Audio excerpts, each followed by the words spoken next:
បាទថ្ងៃនេះយើងនឹងរៀនជាមួយគ្នាពីរបៀបធ្វើ filter ជាមួយនឹង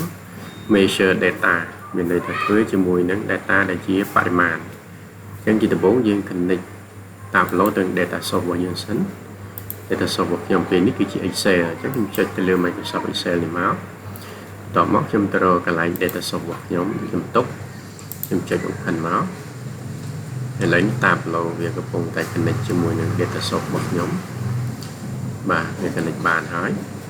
ប៉ុន្តែវាដូចជាមិនទាន់ complete ទេរងចាំចេញផ្ទាំងមួយទៅនេះសិនមិនវា complete ណាឥឡូវពេលដែលវាដំណើរការហើយយើងអាចចាប់ order ត្រាក់ table order យកមកដាក់នៅកន្លែងនេះបាទវាទៅតែចេញផ្ទាំងនេះមកយើងចាប់ភាសាទៀតចាប់ table order យកមកដាក់ទៅនឹងមកឥឡូវតាម low វាកំពុងតែបង្ហាញពី data grid បង្ហាញពី format របស់ table យើងនៅក្នុង data grid ខាងក្រោមនេះវាកំពុងដំណើរការឥឡូវដំណើរការបានចប់សពគ្រប់ហើយយើងចុចមកកន្លែង sheet នេះមកណាកន្លែង sheet នេះមកឥឡូវយើងចង់ធ្វើ filter ទៅលើអីយើងត្រូវច្បាស់ខ្លួនឯងគឺយើងចង់ធ្វើ filter ទៅលើcell ដែលលក់បានពីចន្លោះមួយទៅចន្លោះមួយទៀតមានន័យថាយើងចង់មើលអំពី range of value របស់ cell យើងពី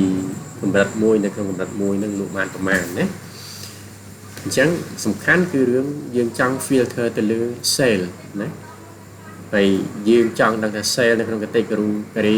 មួយនិង sub category មួយហើយលក់បានពីចន្លោះនឹងទៅចន្លោះនឹងតម្លៃលក់បានប៉ុណ្ណឹងតើមានអីខ្លះអញ្ចឹងដំបូងយើងចាប់ sub category យកមកដាក់កន្លែង row មកតមកទៀតយើងចាប់ sub category យកទៅដាក់កន្លែងបាទបន្ទាប់ពី category នេះមកតមកទៀតខ្ញុំចាប់ cell យកមកដាក់នៅខាងចុងនៃ table នេះមកដាក់ឲ្យចេញសញ្ញាវែងមកក្រោមមកវាចេញណាឥឡូវនេះចេញប៉ុណ្ណឹងហើយឥឡូវខ្ញុំចង់ធ្វើ filter ទៅលើ cell អញ្ចឹងខ្ញុំចាប់ cell ហ្នឹងយក cell ហ្នឹងមកដាក់នៅកន្លែង filter នេះមកវានឹងចេញបែបផ្ទាំងបែបនេះតបមកខ្ញុំចុចទៅសាំហើយខ្ញុំចុចទៅនេះហើយបន្ទាប់មកខ្ញុំចុចយក range value ណាឧទាហរណ៍ថាឥឡូវនៅក្នុងករណី range value នេះគឺយើងចង់មើលពីតម្លៃនេះណាពីតម្លៃនេះទៅយើងលុបចោលមើលទៅគឺយើងចង់មើលពីតម្លៃរាយ10 100 1000 10000 សែនលានយើងចង់មើលតម្លៃដែលលក់បានពីចន្លោះ3លានជាងនេះរហូតមកដល់តម្លៃនេះណាអញ្ចឹងបន្តទៀតយើងចុច apply មកយើងចុច OK ណាអញ្ចឹងនេះគឺជាចំនួនដែល cell ដែលលក់បាននៅក្នុង sub category និង category នេះឧទាហរណ៍ថាឥឡូវយើងចង់មើលឲ្យខ្ពស់ជាងនឹងទៀតយើងចុចទៅលើវាមកយើងចុចទៅលើ edit filter បន្ទាប់ពីដល់កន្លែងចុច edit filter ហើយឧទាហរណ៍ថានៅក្នុងករណីនេះណាមិនវាអត់ដាដោយសារតែជាប់នេះយើងចុចលុបនេះមួយមកហើយបន្ទាប់មកយើងថែម01 02មកដែរហើយយើងលុប command ចោលសិនមកឲ្យជាប់បាទអញ្ចឹងយើងអាចចុច apply ទៅយើងចុច OK ទៅណាអញ្ចឹងមានតែ technology ទេដែលមាន phone sub category phone ទេដែលលក់បាននៅក្នុងចន្លោះហ្នឹងគឺមានតែមួយទេណាហើយបន្តមកទៀតបើសិនជាយើងចង់មើលទៀបជាងហ្នឹងយើងអាចត្រឡប់មកវិញយើងអាចមកថាក្នុងករណីនេះគឺយើងអាចលុបខាងក្រោយចោលយើងឧទាហរណ៍ទៅយើងទុកទៅ0ដែររី10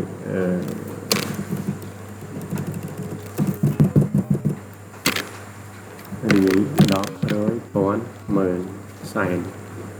លានហ្នឹងហើយ3លានណាយើង apply មើលមានអីដែលមកបាន3លានអត់មានទេអញ្ចឹងយើងបិទទៅវិញយើងចុច edit យើងមកវិញយើងអាចលុប01ចូលវិញហើយយើងចុច apply យ៉ាងមើលមានសព្ទកិរិយាដែលលោកបាននៅចន្លោះនេះចុចអូខេគឺមាន2 furniture ហើយនឹង technology ណាឥឡូវយើងមើលទៀតតើយើងអាចធ្វើសព្ទកិរិយាទៅលើបានទៀតយើងចុច edit វាមកបាទគឺវានឹងត្រឡប់មកវិញហើយនេះជាតម្លៃនៃសព្ទកិរិយារបស់វាពីដើមមកណាយើងអាចវាយវាបញ្ចូលមកវិញដើម្បីយើងសាកល្បងគឺ filter ទៅលើ add list វិញអញ្ចឹងវាមានចុចវាយតម្លៃវាចូលមកវិញ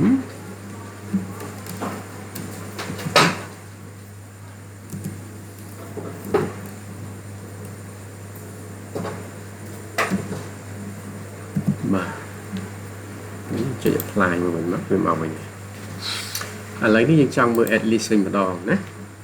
ក្នុងករណីនេះ add list ឧទាហរណ៍ថាយើងចង់ add list មើលពីតម្លៃតិចបំផុតប្រមាណឥឡូវឧទាហរណ៍ថាឥឡូវខ្ញុំ copy យកនេះមួយឥឡូវខ្ញុំចង់មើល add list តិចបំផុតគឺតម្លៃត្រឹម1លានមានអីខ្លះ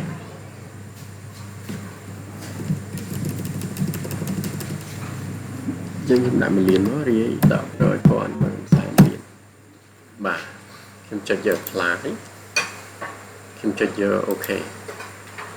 អត់មានដោយសារវាអត់មានតន័យណា1លានអញ្ចឹងខ្ញុំចុច edit មកវិញខ្ញុំលុប01ចោល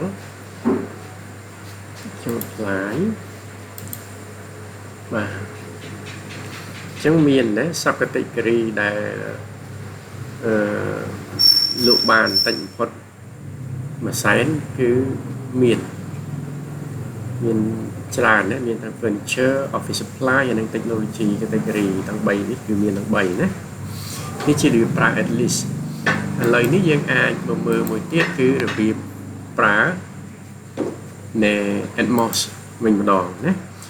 Atmos គឺមានន័យថាខ្ពស់បំផុតណាខ្ពស់បំផុតប្រមាណអញ្ចឹងយើងយក cell ដដែលនេះគឺជាតម្លៃដើមរបស់វាដែលមានត្រឹមតែ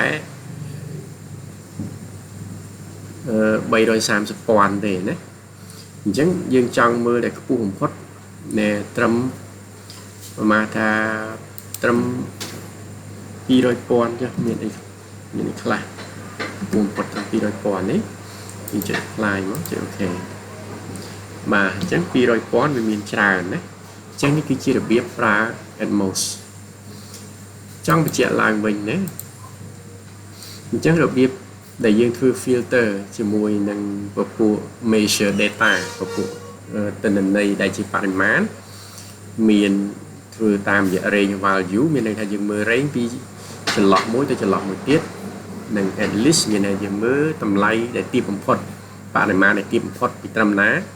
ហើយនឹង Atmos នឹងបរិមាណដែលច្រើនបំផុតពីត្រឹមណានេះហើយចំណែក special នេះវិញគឺយើងចង់មើលថាមាន null values មាន null values ឬក៏អត់ណាបាទអរគុណច្រើនហើយខ្ញុំមានប៉ុណ្ណឹងទេហើយនឹងជួបគ្នានៅវីដេអូក្រោយទៀតអរគុណ